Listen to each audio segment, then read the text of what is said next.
Namaste and greetings, and welcome to the Center for Spiritually Integrated Arts, a Centers for Spiritual Living teaching center. I'm Reverend Dr. Raymont Anderson, the founding minister and spiritual director. If you ever have questions about who I am, who we are, what we do, what is Spiritually Integrated Arts? What is a teaching center? What is Centers for Spiritual Living? What is metaphysical spirituality? What is New Thought? Science of Mind and Spirit? How do I become a member? How can I support, tithe, and donate? All of these questions and so many more. Send an email. You have two options. SIAADMIN, Spiritually Integrated Arts, admin at spirituallyintegratederarts.org, or spirituallyintegratederarts@gmail.com. Either of those will work. You can also visit our website, www.spirituallyintegratederarts.org. Now, you may be wondering, where else can I find and follow?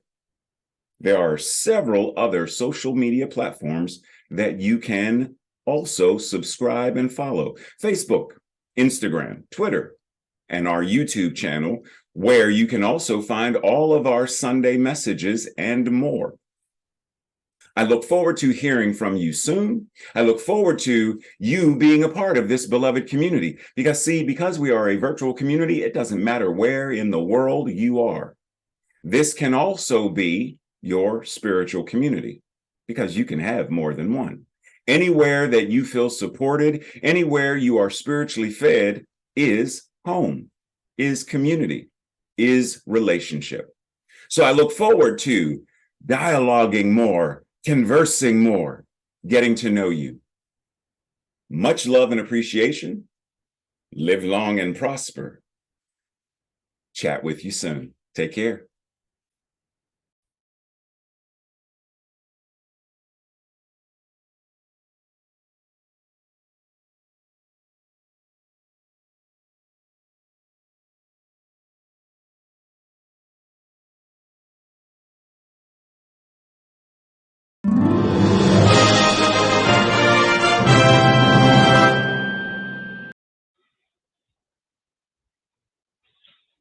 Namaste and greetings.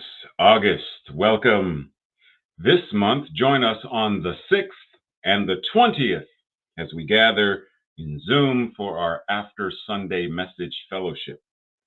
Also, quick note, if you are in the area, August 13th, I will be also speaking at the Unity of Gaithersburg, and August 27th, if you're in the area, I will be speaking at the Unitarian Church in Baltimore. Just so you know. But of course, this will still be going on by location. But anyway, if you do not already have the Zoom link for our After Sunday Message Fellowship, send an email to either of the email addresses that you see listed on your screen. The link will be sent to you. And then you can join in on all of the good conversation, the great fellowship that we engage in. Now, there's a lot of things that will be coming very soon. And one of the best ways that you can be kept up to date is, one, visit the website. Two, like, follow, share, subscribe to all of the social media platforms that we are on. Now, some of the things that are coming, of course, will be classes, events, field trips, etc. So stay tuned for more information. Also, you see at the bottom the QR codes. On the left is for Givelify, on the right is for PayPal, so that you may also support this beloved community financially so that we can influence and impact the world with consciousness to create a world that works for all in the unique and special way that this teaching center intends to do. Now, what's going on right now? Every Wednesday, except when things are going on, sometimes there's schedule changes, but every Wednesday night, our Science of Mind and Spirit discussion group from 7 to 8:30 p.m. Eastern Standard Time, facilitated by me, discusses such things as What is science of mind and spirit? How is it relevant today in the 21st century? How do we practice it in a relevant and life affirming way? And how do we make it a way of life so that we are truly transforming not only our individual consciousness, but the collective? Every Thursday night from 7 to 8:30 p.m. Eastern Standard Time, facilitated by Tracy Rhymes, is the study group that takes the questions that I always leave you with at the end of the Sunday message.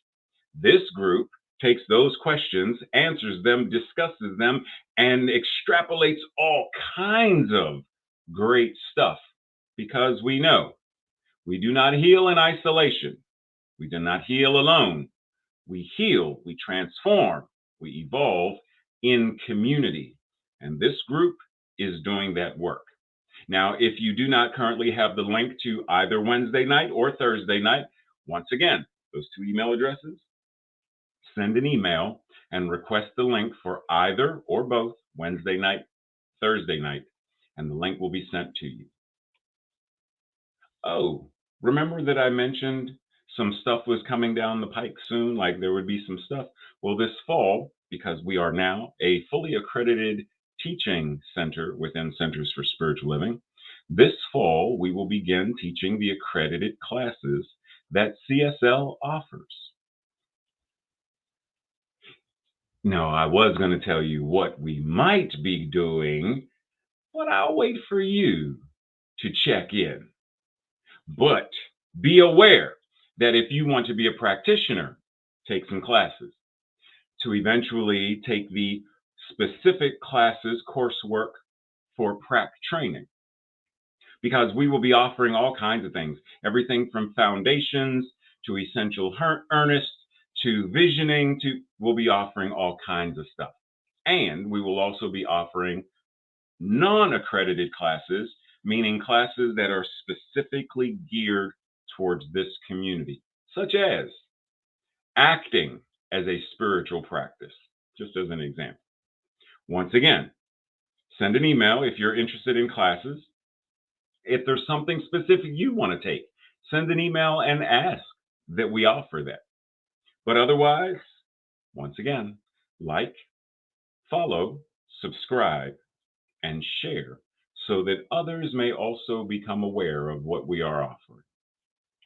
Now, August has begun. And today, well, this month, the theme is My Passion, My Purpose.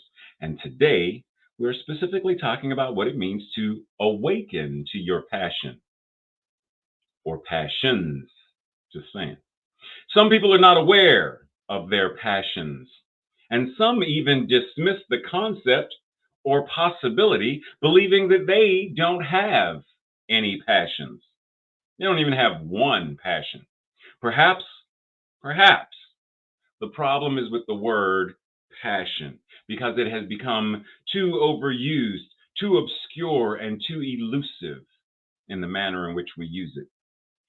However, one way to awaken to our passions or to discover our passions is to substitute the word joy for passion. So instead of awakening to your passion, awakening to your joy. My joy, my purpose. What brings you joy? Not and or what brought you joy as a child. What brings you joy? What brings you joy? Not only now, but also when you were a child. It's the same thing. Like, for example, for me, comic books, huge source of joy. Marvel movies now, see the connection. Mythology before comic books, Marvel film and television. Passion, art, passion brings me joy. Teaching and speaking brings me joy.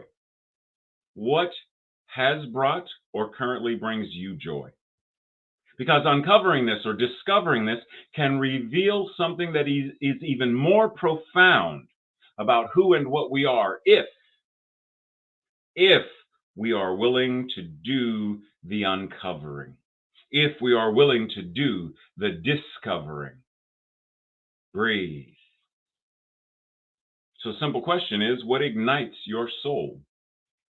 What stirs that fire of enthusiasm, that source of awe, that source of bliss? What stirs, what ignites and inspires you? Keeping in mind that passion, and if we're going to swap the word out, joy is a form of freedom. Now, sit with that for a moment. Freedom. What does freedom mean? We spoke about this a couple of weeks ago. There's the freedom from something. You are set free from whatever this is. And there's the freedom to be able to do something. So, passion, joy, does it give us a freedom from and a freedom to be able to do? What is that? Because when we can more effectively anchor and ground into that and practice it consciously, then what we are doing is laying the foundation of what it means to embody freedom, to be a living ambassador, a living demonstration of freedom that is brought on by our joy. Joyful, joyful, I am free now, free from this and free to do that. I am free because I'm passionate, filled with joy right here and now. I know Tracy's, yeah, sorry, Tracy. My life is a musical. Dr. Holmes. Dr. Holmes says, life will be to you what you are to it. We're going to have to revisit this. Life will be to you what you are to it. Somehow you must link your will, your thought, your intellect, your imagination, and your feeling with the divine presence, which is already there. Now, we could just start there. How do you link with that which you have never been unlinked? So it's becoming aware. It's becoming aware that this divine presence already is. It's already present. It's all there is. It's right where you are. You are the divine presence incarnating right where you are. So linking your will is to say, I know that there is only one will, and that will is incarnating in through and as me. There is only one mind, and that mind is incarnating in through and as me. There is only one life, and that life is, follow the theme. So this idea is becoming aware of, consciously aware that right where you are, the divine presence is. And so there is no need to plug into it, because there's no plug that can be unplugged from it. It's all there is. It's all that you are and all that you could ever be right now. So actively become aware of it. And we're going to talk about that other part pretty soon. But we're going to pause because this is the segue from that. Life will, what you are to it. Okay, yeah. It's very important that we do not slip into metaphysical malpractice by simply thinking that if you change your thinking, you change your world, you change your life. It's not that simple. Nor is it as simple as what you are being, life will automatically mirror that back. Doesn't work that way. Okay? For example, Frederick Douglass says, slaves are generally expected to sing as well as to work. Why? You're supposed to be happy, even while being a slave. So sing. Or be whipped, but sing. Well, what if I'm not satisfied? What if I don't want to sing? What if I want freedom? Well, that's a different matter. It's a different matter. Sing. Forget about being a slave, because if you sing, you'll be happy. And if you're happy, then you'll be content. And if you're content, you will not want freedom. Now, what this references is a level of toxic positivity, which is the excessive and ineffective overgeneralization of a happy and optimistic state of mind in anyone's individual lives in the world. You are denying and minimizing, invalidating the genuine and real human experience of life. Generally, when a person exhibits this, they deny any and all quote unquote negativity or non life affirming experience. Now, how else does this show up? What does it look like? It looks like feeling guilt or shame because you do not feel happy all the time. It looks like people who say, just look on the bright side. It shows up as hiding how you actually feel so that others perceive whatever it is you want the mask to convey. It's people who say, just get over it, and more. Okay, you got that? Metaphysical malpractice. Recently, I saw on a YouTube video referencing Neville Goddard, metaphysical malpractice, where they say, the fact is that you are the only creator of whatever is happening in your life. No, because there is a collective consciousness. I didn't create automobiles. I didn't create the internet. So I cannot be the only creator of whatever is happening in my life. Because there are all kinds of things that led up to this moment that I participate in, contribute to, etc.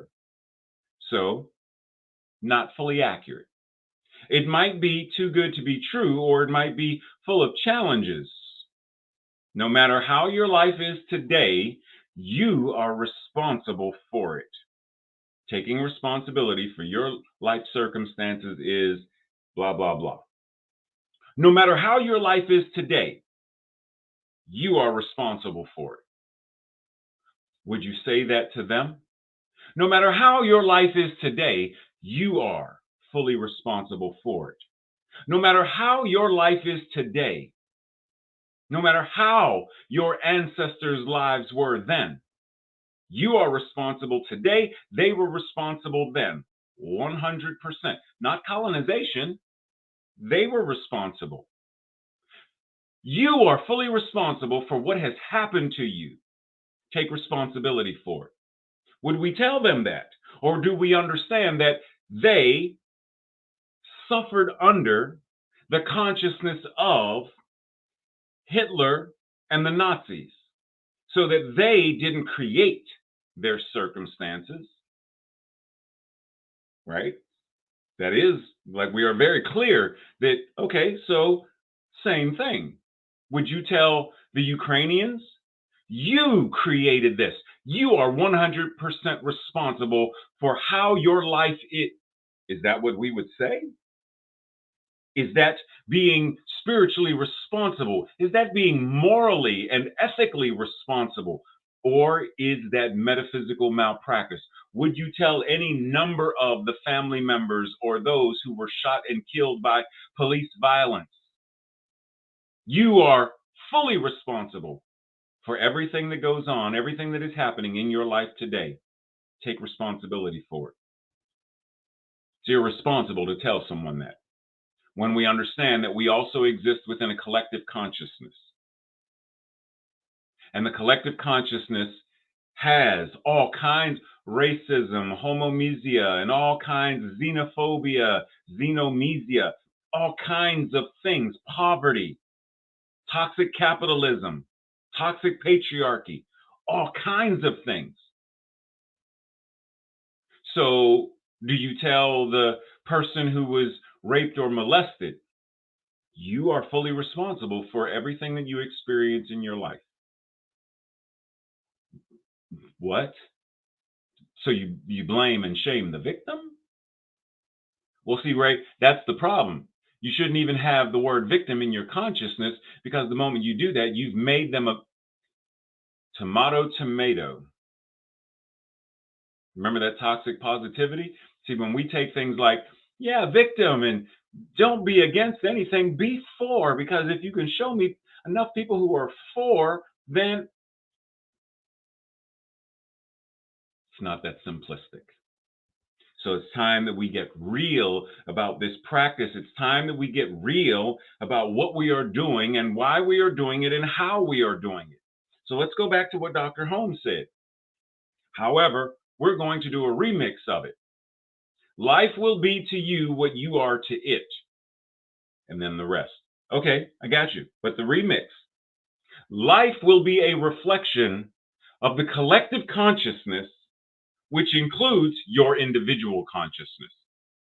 As you do your work individually and collectively, you evolve and shift the collective will, the collective thought, intellect, imagination, and feeling to align with principle. In other words, to align with the divine presence, which is always present. This is how you participate in manifesting a world that works for all, which then must mirror, because the law always says yes, which then mirrors back to you the divine presence, which the collective has already, right now, aligned with. We do our work individually. When we come together in community, we continue to do our work collectively.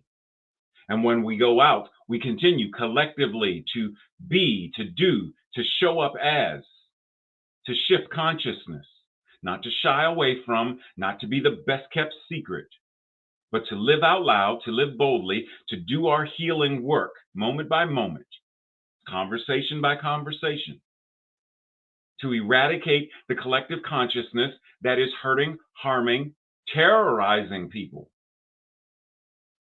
And as we shift that consciousness so that it is accurately and effectively aligned with the divine presence and principle, then now the collective consciousness isn't about lack and scarcity.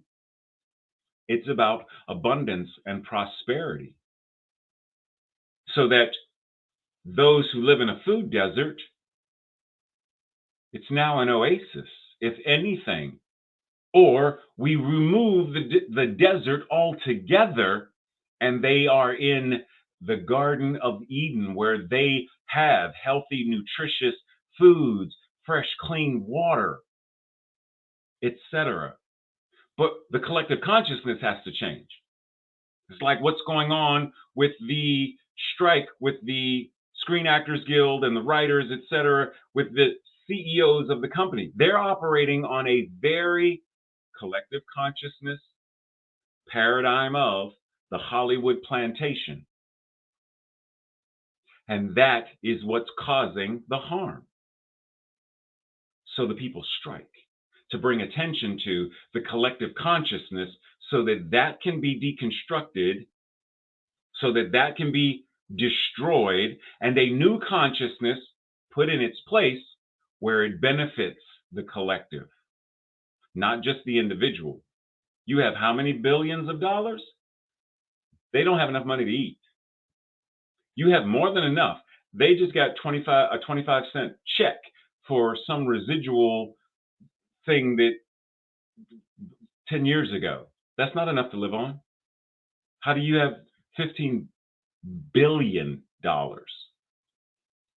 If it weren't for them, collective consciousness. So as we do our work, as we do the practice, it shifts. But not doing it just here, twiddling my metaphysical thumbs. I do it when I'm in conversation with you. We do it when we're in conversation with others, when we're out at dinner and someone says something and we're like, oh, not on my watch. I can't let that go. That was a racist joke. That was a sexist comment. We bring consciousness to it. We bring principle to it, and we speak the truth to circumstances, and the circumstances shift. Doesn't mean that people are going to change automatically overnight. But if we say nothing, then we are part of the problem because we are now complicit in the conversation, in the tone, in the energy that they have set, that they are perpetuating. Christian Sorensen says, when your energy flows, your vibration is raised. When your energy flows, your vibration is raised. The best you've ever felt is a result of this upliftment as the force moves through you with an unparalleled strength. I like the fact that he says, as the force, and may the force be with you. It always is with me. The force is with me, and I am with it. I am the force, and the force is me. Just saying. So, what does it mean? What does it look like for your energy to flow? Because a lot of us are a lot like that tangled up hose or series of hoses, because it looks like there's a black, green, brown, brown with a stripe. The water can't flow effectively through that. Love can't flow effectively through a consciousness that is knotted and gnarled and tangled. Wisdom can't flow through that consciousness. Peace, equity, justice can't flow through a life that is knotted like that. So part of our practice is untangling the knots of consciousness, untangling the paradigms and the belief systems that refuse to let the energy, the power of, the love of, the life of God flow as us fully. Because see, if I'm thinking of myself as being, oh, I'm a sinner, save by grace, and I'm, that's a knotted consciousness. So I untangle it by recognizing that which God is, I am. Because there is only God, I must be what it is incarnating as me. And the energy flows. So our practice, untangle the knots. Figure out if the hose, the channel through which the energy flows, our belief systems, our relationships, our finances, whatever the energy is channeling, being channeled through, some of them aren't effective, then swap that mangled hose, belief system, consciousness, swap it out. Get a new one that is more effective, and then take care of it. Steward it in a way where it will not become knotted and mangled again.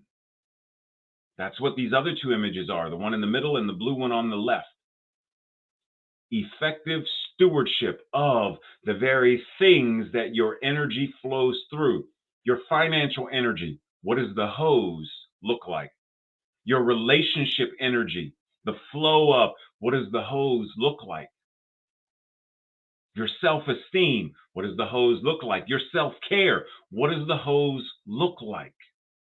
Are we tending to it and taking care of it so the energy can flow more effectively? Because there's all kinds of energy that we can talk about. Our emotional flow, the physical health and well-being flow, as I said, finances, our creativity. Because there are a lot of people who say, I can't even draw a stick figure. I don't have a creative bone in my body. Yeah, you do. You have to. You are creation itself incarnating as you. You have to have a creative bone. You have to. That's one of the reasons why in the foundations class, there's a whole lesson specifically geared toward demonstrating and proving to you that you are creative. What about your relationship flow? What about your intellect and your mental flow? Are we doing the work so that the energy of the divine, the energy of the universe, the energy of the cosmos flows naturally, easily, and effortlessly? Breathe. Raymond, I gotta say Raymont. Raymond Charles Barker says, my creativity is amazing. It renews and recreates my whole experience. I am a new person with a fresh mind, living in an interesting world. What about your creativity? Is your creativity amazing? If not, then there's a knot that's prohibiting and preventing the flow. Does it renew and recreate? And I love the fact that recreate and to recreate, like recreation, same root. So when you are engaged in a recreational activity, you are recreating a new experience. And by engaging in our creativity, we become new people. By the renewing of your mind, by the renewing, by the creativity, by the renewing, by the recreating whole experience, we become new. Fresh mind, pure mind, perfect mind, because there is only one mind, and that mind is God, whole, perfect, and complete. So this fresh mind is that mind. And as a result of that, not only do we live in an interesting world, a world full of awe, but we recreate so that places where there is war, places where there is famine, places where there is any number of atrocities, sex trafficking, etc., we shift the consciousness so that those activities, the kind of behavior that engages in that, the kind of thoughts that created it, no longer have a place because the consciousness has been shifted. In the same way that how many people carry around this phone in their backpack or in their back pocket? No one. It's what the smartphone is for, right? We have a smartphone that we carry. We don't do this with it. We don't even do like we used to do with the handheld receiver. It's a different hold. It's a different use. It's a different purpose. So stop doing old new thought. Stop doing cranking the car, going out to light the fire in the street lights, cutting people so that they bleed when they have a headache. All kinds of things that we once did, once believed in. Not anymore. So then why do some of us still live in a world where war is considered normal? I've had many conversations with people who say, you'll never get rid of war because people, what? You have too small of an imagination then, which means you are limiting the flow of creativity. You are limiting the flow of the divine if you can't even imagine a world where there is no war, where there is more than enough food for all, where there is equity and justice for all. If you can't even imagine that, but we can imagine mermaids and unicorns, and we can imagine talking emojis and Legos that have their own, we can imagine that. We can imagine robots that transform into cars, and we can imagine that. But we can't imagine fascinating concept, fascinating statement of what we are saying about our consciousness, is it not? So step into your creativity in a whole new way. Take a class. Whatever it is that will get you into the flow, and not just in the flow, but as the flow itself. Don't just simply ride the wave, but recognize that when you are in the flow, the surfer and the wave are one. Don't just flow downstream with the river, but be the river. Be yin, yang, ever in motion, ever in balance, ever complementing. So each of us has our own thing. For some, creativity is writing. For some, it's drawing. Some, it's painting. Some, it's dancing. There are all kinds of ways to engage in. For some, it's cooking. It's one of the things I like about shows like Chopped, because as soon as they open the basket, their creative wheels must begin, because they have to take these things and recreate and reinvent and reimagine what these things, these ingredients can become in order to make a delicious meal for the judges. So whatever it is for you, Do it. Whatever it is. For some, it's photography. For some, it's poetry. Whatever it is for you, do it. Not next week, not next year. Now, do something creative today. Engage in it consciously. Engage in it today. Breathe. Aaron Ito's blog on Better Up says, ha ha ha, bake cakes, learn how to do code, like, internet, HTML and stuff. Volunteer, start a book club, design a logo, design a t-shirt. It doesn't matter. Simply keep on experimenting. Keep on doing whatever it is until you find what speaks to you, what ignites your soul. Keep doing it. Keep exploring. Keep experimenting. It's not as important what the end result is. You've heard me say it many times. The answer, the question. Be in the question, in the mystery, in the unknown, because by being in this space, the answer will show up. But if we simply always, what's the answer? What's the answer? What's the answer? Then we're not partaking in the process that gets us there. We simply want to jump from A to Z without, but what about all the letters in between? They don't matter. I just need to get to Z. Then you're missing a huge part of the creative process. Explore, experiment, play, have fun, try things that if you challenge, if you say, oh, I could never act on stage, take an acting class. Oh, I could never, whatever that is, I could never learn another language, then take a basic intro to Japanese. Oh, I could never go to Japan, then start with going to things like the Washington, D.C. Cherry Blossom Festival, where there are all kind of Japanese cultural things going on.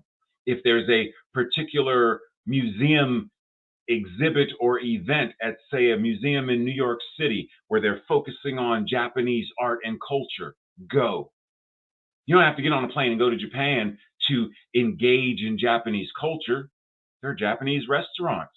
There are all kinds of things wherever we are that we can start to engage in. If necessary, just get online and research Japan. Learn about. So whatever it is that you think you can't do, I challenge you to do it. Now, keep in mind, I'm not saying, oh, I could never bungee jump. I'm not saying, well, just put a rubber band around your waist and jump. I'm not saying. I'm saying the things regarding creativity that you say or you believe that you could never do. Oh, I could never do poetry. I could never do an open mic night. Or I could never join a choir and sing in front of people.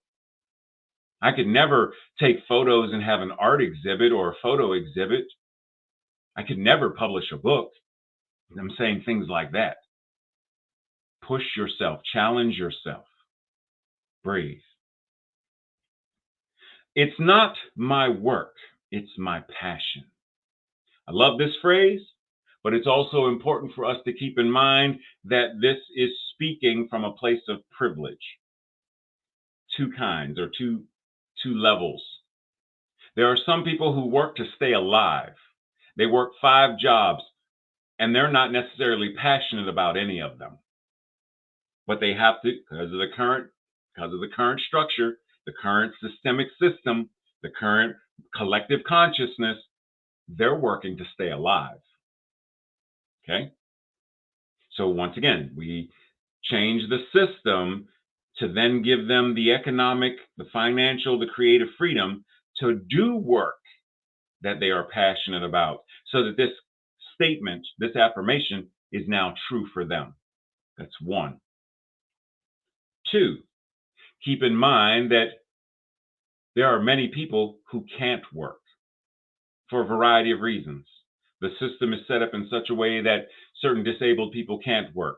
The system is set up in certain ways where, based upon you have a prison record, we don't hire ex-cons or et cetera, et cetera. And then there are those who, because of physical limitations, because of cognitive limitations or cognitive degrees of, they can't work. So there are a lot of people who simply can't work. There are a lot of unhoused people that can't get a job because they don't have an address. So there are a lot of reasons why, many systemic reasons why. So simply recognizing that, telling someone toxic positivity, just go get a job. Why don't you just get a job? Because not everybody can. Breathe. But for those who can, and even those who can't, let's look at this as, what is my passion and how do I engage in it? What is my passion and how do I engage in it? Ernest D. Chu says, watch children at play. For them, a cardboard box becomes a castle. Dolls become part of the family. And video games allow them to save the universe. Children at play. The joy of imagination and play. When do we adults lose that? Why do we lose it?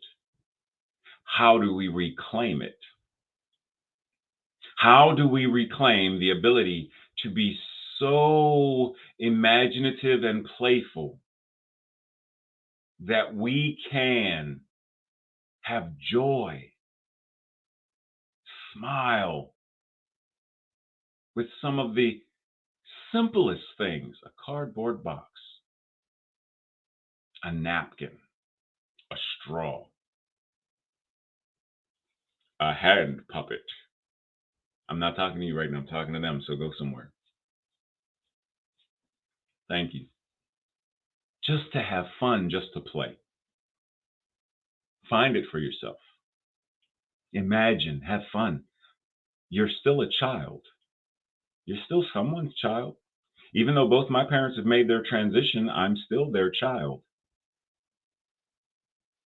So why not play? Why not have fun? Oprah Winfrey says, there is no greater gift that you can give or receive than to honor your calling. It's why you were born and how you become most truly alive. To honor your calling. To honor your calling. Yes. And it is extremely important because, pause. There are many people who want the call. Where's the call coming from? I don't know what the call is. What's it calling me to do? If we're going to heed the call, for linguistic purposes, we will continue to use the word heed the call. If we're going to heed the call, we have to recognize what it is. So what is the call? Your imagination, your inspiration, your intuition, your divine discontent. All of these things are the call. It's calling us to heal. It's calling us to recreate. It's calling us to shift. It's calling us to evolve. Whatever that is, the thing that said, be a practitioner, that's the call. The thing that said, be a minister, that's the call. The thing that said, I'm going to try photography, that's the call. Whatever that is, that's it. But if we're going to answer it, we have to be grounded enough to even feel it. Because it's not something that we necessarily hear. We recognize it, however it shows up. It could show up in a movie. It could show up in a book that we're reading. However the call is showing up, it's not as clear as the bat phone or the bat signal. But however it is showing up, being grounded and anchored enough in principle to recognize it is the first step to being able to live it by responding, embodying, and heeding it. Breathe. This week's declaration or affirmation, I will say it first, and if it resonates with you, say it with me on the second go round. I am a passionate, individualized creation of life itself. And I was born with, I live with, and live as passion. Together. I am a passionate, individualized creation of life itself. And I was born with, I live with, and live as passion. And so it is. This week's questions. What brought you joy as a child? And what brings you joy as an adult? When was the last time you used your imagination in life affirming or life denying ways and then acted upon whatever that was? What did you want to be when you grew up? And what do you want to be now? If money, time, whatever it is, were not an issue, what would you want to be or do now? Now, once you have that, look at the essence of it to determine, can I still embody whatever that is, even if I cannot fully be it? For example, if I said, if money were not an issue, then if time were not an issue, then I would be an astronaut. Let's just say, for the sake of conversation. What is the essence of astronaut? And can I extrapolate from the essence? I'm not going to go to NASA and be an astronaut. I'm not doing that. But can I do this? Astronaut, exploration, astronaut, adventure, astronaut. Different perspective from way up here to the earth. An elevated eagle eye perspective, whatever that is. I can live that essence now without doing that. That's what the question is asking. And then lastly, what passions have you been aware of early on, and what passions are you aware of now? So, what passions did you recognize when you were younger? Maybe a child, an adolescent, preteen, and a young adult. What passions did you recognize then? And what passions are you aware of and do you recognize that you have now? Because there are things that we were passionate about at one time that we're not passionate about now. Cool? Now let's simply anchor and recognize in this moment the isness and allness of the divine. There is only one power and one presence. There is only that which is passion itself. And it is living, moving, and having its beingness in, through, and as each and every one. It is breathing each and every one. And this divine breath, inspiration, to inspire means to breathe. This breath inspires me to live this life of God, incarnating, individualizing itself. And with that breath, with that awareness, comes all this creativity, all this infinite potential and possibility, imagination that is limitless. And all of that is mine right now. And what I say of and for myself is true for each and every person watching now. Creativity and joy, imagination and power, passion, bliss, the ecstasy, the orgasmic joy of living on purpose, right here and right now. And the law says yes. And so with that yes, I simply surrender and allow it to be exactly what it is, answered prayer, to let it be exactly what it is, the demonstration of my life, to let it be exactly what it is, my experience right here and right now, as the very flow of the universe moves through every avenue, every area of my life, my relationships, my finances, my physical health and well-being, my emotional health and well-being, my intellectual health and well-being. All of it, all channels are open, all chakras are lit and on fire with the divine power and presence of all that is, and that is now. And so it is. Namaste, blessings, much love. See you over in Zoom.